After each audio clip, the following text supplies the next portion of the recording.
带你们感受一下落大雨种红薯。上一期耕田之后，就一直大晴天，持续了半个月。农民都是靠天吃饭的，一直下雨或一直干旱都会影响农作物的产量。还记得2022年持续了3个月的干旱，家里种的包谷红薯几乎颗粒无收。今年希望有个好天气，让全中国的粮食都大丰收。这个东西带着浑身痒，中叶的。朋友们，认识这个蓑衣吗？这可是祖祖辈辈流传下来的手艺，你们小时候是不是见过？趁着今天土地湿润，咱家要把这一田全部种上红薯。啊，尾巴呗，有的。刚选苗的时候，我把嫩芽也挑进来了。老妈笑着说：“这苗不行，太阳一晒就枯了。宁要老藤一结叶，不种嫩芽不发瓜。”这么弄好像句话还都活啊！真这个不得觉得啊！今天是个好日子，适合栽红薯，就是人比较遭罪。真的就雨该到白眼里的。下雨天干活速度就是快，不到1个小时的功夫，半田地瓜苗就种好了。雨也是越下越大，身上都湿透了，也不好休息，咱就接着挥动锄头继续种。老爸和我都特别爱吃红薯，巧的是，传说红薯也是明朝一位姓陈的伟人从国外引进来的。当年大旱，老百姓闹粮荒，陈振龙听闻非常难过，就暗自打算把红薯偷偷带回国内。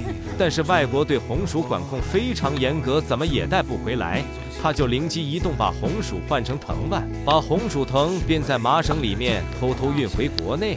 按这个传说，我们现在种的这些红薯，都算是他编在麻绳里的那根红薯藤蔓所传下来的子孙后代。雨是越下越大，丝毫没有停下来歇会儿的意思。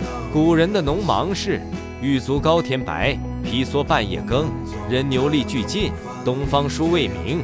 好在现在的农民没有那么辛苦了，不用半夜披着蓑衣前往田间劳作。往年我不在家，爸妈这一田都是种1个品种，今年种了3种红薯，有猪吃的，人吃的，还有我吃的。半天的功夫，一担红薯苗全部种完了。今年的红薯少说也有500斤吧。体谅我猪肉可不容易了，老三。我们是不容易的，全斤都强种咋知道？回天给你个月去的。多啊多啊！啊，你不身上拼来得很的，6斤路上3哈是你不是？回到家，先把祖传蓑衣取下来给它晾干，洗个澡，换身衣服，开始处理红薯嫩芽儿。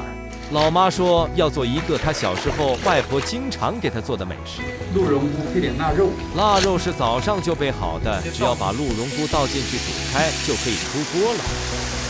第2道菜，先在红薯粉里面打一个土鸡蛋。锅中小火，红薯粉沿边缘倒一圈，煎成一个薄薄的饼。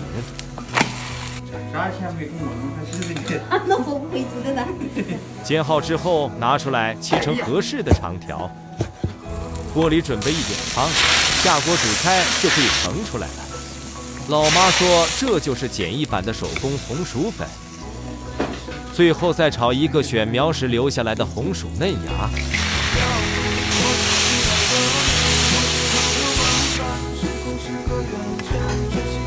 朋友们，这是咱家今天的午餐。你们今天中午有没有好好吃饭？吃了什么？老妈做的这个鸡蛋红薯皮真的巨好吃，大家回家可以自己试一下。你到对皮下黑了就起头啊。那么大？那更大一点。真的长日子长走的。真的蛮精